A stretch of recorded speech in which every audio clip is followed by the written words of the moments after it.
Hello friends, आप सभी का आईपी क्लासेस में स्वागत है। तो ये हमारे डाइस वाले चैप्टर का सेकंड पार्ट है। जो इसका फर्स्ट पार्ट था उसमें हमने ओपन डाइस के केस को डिस्कस किया था। हमने देखा था कि ओपन डाइस के क्वेश्चन कैसे पूछे जाते हैं और हम उन सवालों को कैसे सॉल्व कर सकते हैं, कौन सी शॉर्ट ट्रिक लगा सकते हैं, उन सभी चीज़ों के बारे में डिस्कशन की थी। आज इसके सेकेंड पार्ट में हम करेंगे डिस्कस कि जब आपको दो से ज़्यादा फेस गिवन हो, चाहे वो चार हो चाहे तीन हो, दोनों में से कोई भी पूछा जा सकता है आपको, तो हम दोनों को ही डिस्कस करेंगे वन बाय वन और देखेंगे कि इन तरह के सवालों को हम कैसे सॉल्व कर सकते हैं अपनी शॉर्ट ट्रिक के साथ। ठीक है, और साथ ही साथ हम कुछ एग्जांपल भी करेंगे ताकि ये चीज आपको अच्छे से समझ भी आ जाए। और अगर आपने अभी तक हमारा चैनल सब्सक्राइब नहीं किया है तो डू सब्सक्राइब, ताकि आपको किसी तरह की इंफॉर्मेटिव वीडियो कंटिन्यू मिलती रहे। ठीक है, तो चलिए स्टार्ट करते हैं इसका सेकेंड पार्ट। तो जब आपको फोर फेस वाला केस आएगा तो उसमें आपको कुछ इस तरह से दिखाई देगा कि आपको एक डाइस की चार फिगर दिखाई देंगी और फिर आपको कुछ कंडीशन दे देगा। जैसे यहाँ पे दे रहा है कि एक डाइस को उसने चार बार फेंका है और फिर पूछ रहा है कि बताइए कि कौन सा फेस आपको दिखाई देगा जब आपको सेकंड वाली फिगर दिखाई देगी। मतलब कि ये कह रहा है कि जब आपको ये वाली फिगर दिखाई देगी तो कौन सा फेस ऑपोजिट होगा इस वाले फेस के, मतलब कि टू के ऑपोजिट में कौन सा वाला फेस होगा, आपको ये पूछ रहा है। ठीक है, तो देखिए जब इस तरह के क्वेश्चन आएगा तो आपको क्या करना है, आपको रैंडमली कोई भी दो फेस सिलेक्ट करने हैं जिसमें क्या हो, दो नंबर क्या होने चाहिए, कॉमन होने चाहिए। मैंने क्या कहा कि आपको रैंडमली कोई भी दो फेस सिलेक्ट करने हैं जिसमें क्या होने चाहिए, दो नंबर क्या होने चाहिए, कॉमन होने चाहिए। तो सपोज कीजिए जैसे मैं इन दो फेसेस को लेता हूं, तो देखिए इन दोनों में आपको क्या कौन से नंबर कॉमन नजर आ रहे हैं। एक तो आपको टू कॉमन नजर आ रहा होगा क्योंकि यहाँ पे देखिए टू है और यहाँ पे भी क्या है, टू है। और कौन सा नंबर कॉमन नजर आ रहा है, एक फोर है और एक क्या है, यहाँ पे भी फोर है। तो मैं कहूंगा कि टू और फोर इन दोनों में क्या है, कॉमन है। तो बचे कौन से नंबर, इसमें बचा सिक्स और इसमें बचा थ्री। तो मैं कहूंगा कि भाई इसके हिसाब से जो सिक्स एंड थ्री है वो एक दूसरे के क्या होंगे, ऑपोजिट होंगे। है ना, सिंपल। क्या करा हमने, हमने रैंडमली कोई भी दो फेस सिलेक्ट किए, हमने देखा कि जिसमें दो नंबर क्या होने चाहिए, कॉमन होने चाहिए। उन जो दोनों कॉमन नंबर थे उनको हमने इग्नोर कर दिया और जो दोनों में से एक नंबर बचा तो उसको हमने कह दिया कि वो एक दूसरे के क्या होंगे, ऑपोजिट होंगे। इसी तरह से हम और भी पेयर निकाल सकते हैं क्योंकि तीन पेयर होते हैं डाइस के, टोटल छह नंबर होते हैं, तो यहाँ पे अभी हमारा एक ही पेयर आया। तो देखिए उसके लिए हम कोई और सिलेक्ट कर लेते हैं, कोई मान लीजिए मैंने इन दोनों को सेट किया, इन दोनों को। ठीक है, तो देखिए इन दोनों में कौन से नंबर कॉमन है, इसमें फोर है तो इसमें भी फोर है, इसमें थ्री है तो इसमें भी थ्री है। तो बचे कौन से नंबर, इसमें से बचा टू और इसमें से बचा फाइव। तो मैं कहूंगा कि टू एंड फाइव क्या होगा, एक दूसरे के ऑपोजिट होंगे। ठीक है, अब हमें पता है कि छह नंबर होते हैं, अब छह में से चार नंबर हमें आ चुके हैं। तो थर्ड के लिए आपको कुछ ज्यादा कुछ करने की जरूरत नहीं, आपको पता है कि एक तो वन बचा है और एक क्या बचा है, आपका फोर बचा है। तो यानी कि वन एंड फोर भी एक दूसरे के क्या होंगे, ऑपोजिट होंगे। तो छह नंबर थे, छह नंबर से हमारे तीन पेयर बन गए और ये छह के छह नंबर हमारे आ चुके हैं जो कि एक दूसरे के क्या होंगे, ऑपोजिट होंगे। सिक्स के ऑपोजिट में क्या आएगा, थ्री आएगा, टू के में क्या आएगा, फाइव आएगा और वन के में क्या आएगा, फोर आएगा। ठीक है, तो जब भी आपको चार फेस वाला क्वेश्चन मिले आपको यही करना है, रैंडमली कोई भी दो फेस सिलेक्ट करने हैं जिसमें क्या होने चाहिए, दो नंबर कॉमन होने चाहिए। जो दो नंबर कॉमन होंगे हम उनको क्या कर देंगे, इग्नोर कर देंगे। जो थर्ड नंबर दोनों में एक बचेगा वो क्या होगा, एक दूसरे के क्या होंगे, ऑपोजिट होंगे। ठीक है, चलिए इसी के बेसिस पे एक एग्जाम्पल भी ले लेते हैं। अब यहाँ पे हमने एग्जाम्पल ली है, इसमें आपको क्या कह रहा है कि four position of a dice are shown below. मतलब कि कह रहा है कि एक डाइस की चार पोजीशन आपको दे रखा है। कह रहा है कि what number must be at the bottom face when the dice is in the position as shown in the figure number three. मतलब कि पूछ रहा है कि आपको कौन सा फेस बॉटम पे दिखाई देगा जब आपको ये थर्ड वाली फिगर दिखाई देगी। मतलब कि ऑब्वियस ही बात है, हमसे ये पूछ रहा है कि थ्री के ऑपोजिट में कौन सा वाला नंबर आएगा, क्योंकि थ्री के ऑपोजिट में तो बॉटम वाला फेस आएगा। तो यानी कि वो ये पूछ रहा है कि थ्री के ऑपोजिट में कौन सा वाला नंबर होगा। तो वैसे ही आपको अप्रोच लगानी है कि रैंडमली कोई भी दो फेस सिलेक्ट करने जिसमें क्या होने चाहिए, दो नंबर क्या होने चाहिए, कॉमन होने चाहिए। तो उसके लिए मैंने पहले इन दोनों फेस को सिलेक्ट किया। तो केस में मुझे क्या नजर आ रहा है, एक तो फाइव कॉमन नजर आ रहा है इन दोनों में और क्या नजर आ रहा है, फोर कॉमन नजर आ रहा है। यानी कि इन दोनों में 4 और 5 कॉमन है, तो बचे क्या, इसमें से 6 बचा और इसमें से क्या बचा 1। तो मैं कहूंगा कि जी 6 और जो 1 है वो एक दूसरे के क्या होंगे, ऑपोजिट होंगे। ठीक है, इसी तरह से हम एक और ले लेते हैं। हमने ये सेकंड और फोर्थ ले लिया। सेकंड फोर्थ में देखिए क्या कॉमन है, इसमें 4 था तो इसमें भी क्या था 4 है, इसमें 1 है तो इसमें भी क्या है 1 है, तो बचा क्या, इसमें से 5 बचा और इसमें से क्या आया 2। तो मैं कहूंगा कि 2 और 5 एक दूसरे के क्या हो जाएंगे, ऑपोजिट हो जाएंगे। अब बचा क्या, हमारे दो नंबर बचे, कौन से नंबर, वो आपको पता लग रहे होंगे कौन सा, एक तो 3 और एक क्या कौन सा होगा 4। तो आपसे कौन सा पूछा गया था, आपको ये थर्ड फिगर वाला पूछा गया था और इसमें ये पूछा गया था कि बॉटम पे कौन सा होगा, किसके बॉटम पे, इस वाली फिगर के, तो इसमें कौन से 3 के ऑपोजिट में, तो 3 के ऑपोजिट में हमारा क्या रहा है 4, तो 4 कौन सा option number, option number C, तो सी हमारा क्या हो जाएगा राइट आंसर। ठीक है, तो जब भी आपको 4 फेस वाला क्वेश्चन मिले आपको बस यही सिंपल सी टिक लगानी। ठीक है, तो चलिए अब स्टार्ट करते हैं इसका सेकंड पार्ट, जब आपको सिर्फ 3 ही फेस गिवन होते हैं।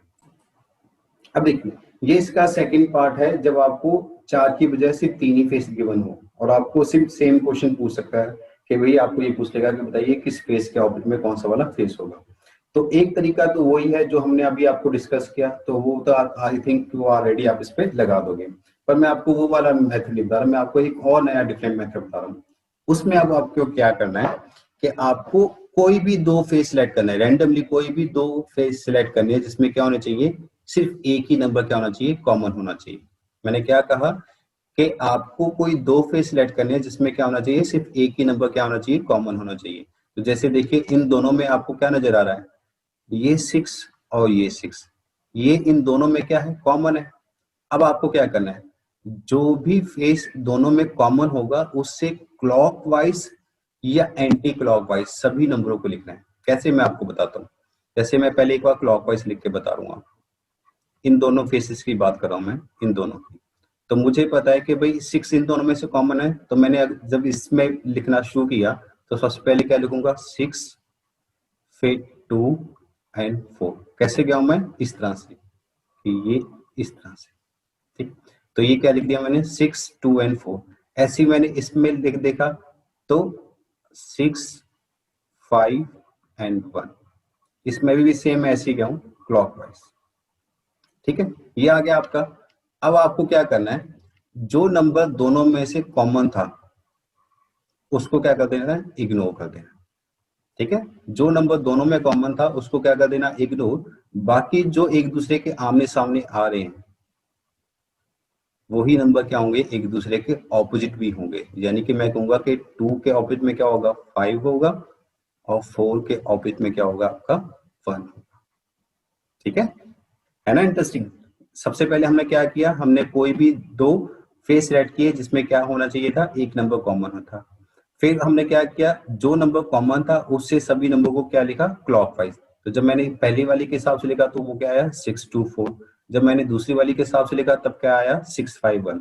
फिर हमने क्या कहा कि जो नंबर दोनों में कॉमन था उसको हमने इग्नोर कर दिया, बाकी जो 4 नंबर एक दूसरे के आमने सामने आ रहे थे वही क्या बने, एक दूसरे के ऑपोजिट बने। तो मैंने कहा कि 2 के ऑपोजिट में क्या आया 5 और 4 के ऑपोजिट में क्या आया 1। तो ऑब्वियसली बात है कि 3 के ऑपोजिट में क्या आ जाएगा आपका 6 आ जाएगा। पर आपसे तो क्या पूछा जा रहा था कि ऑपोजिट टू 2 डॉट्स, तो 2 डॉट्स के कितने आ रहे हैं 5, तो 5 हमारा क्या आ जाएगा आंसर। ठीक है, तो ये वाली अप्रोच आप 3 वाले में लगा सकते हो और यही अप्रोच हम 2 वाले में भी लगाएंगे, उसको मैं आगे और डिस्कस करूंगा। फिलहाल आप इस वाले को ट्राई कीजिए। ठीक है, चलिए इसी के बेसिस पे हम एक क्वेश्चन भी डिस्कस कर लेते हैं ताकि ये चीज हमारी कंफर्म हो जाए। अब यहाँ पे हमने एक क्वेश्चन लिया है, इसमें कह रहा है the 6 faces of dice have been marked with alphabet A B C D E F respectively. मतलब ये वो कह रहा है कि एक डाइस के जो 6 फेसेस हैं उनको मार्क कर दिया अल्फाबेट के साथ A B C D F, उनको नंबर दे दिए। फिर कह रहा है कि the dice is rolled down 3 times, मतलब कि फिर क्या किया गया, डाइस को 3 बार रोल किया गया और जो 3 पोजीशन है वो आपको यहाँ पे शो भी की गई है, ये फर्स्ट, ये सेकंड और ये थर्ड। तो इस तरह से वो 3 पोजीशन आपको यहाँ पे दिखा दी गई है। फिर आपसे पूछा है कि find the alphabet opposite to A, तो आपको ये पूछ रहा है कि ए के ऑपोजिट में कौन सा वाला अल्फाबेट आएगा, मतलब कि जिस फेस पे आपका ए होगा उसके ऑपोजिट में कौन सा वाला फेस आएगा। तो देखिए अब यहाँ पे आप कैसे कर सकते हो, जैसे मैंने सेम आपको बताया कि आपको क्या करना है, कोई भी दो फेस सिलेक्ट करने हैं जिसमें क्या होना चाहिए, एक नंबर कॉमन होना चाहिए। तो देखिए मैंने इन दोनों में लिया, इसको और इसको। अब इसमें क्या कॉमन था, इसमें सी कॉमन है और इसमें क्या है, सी कॉमन है। सॉरी मैं लास्ट टाइम आपको एंटी क्लॉकवाइज वाला बताना भूल गया, तो वो मैं यहाँ पे बता देता हूँ। तो अब क्या करना है, जो फेस आपका कॉमन था, अब उससे आप एंटी क्लॉकवाइज भी लिख सकते हो। कैसे, देखिए एंटी क्लॉकवाइज कैसे लिखोगे, इस तरह से।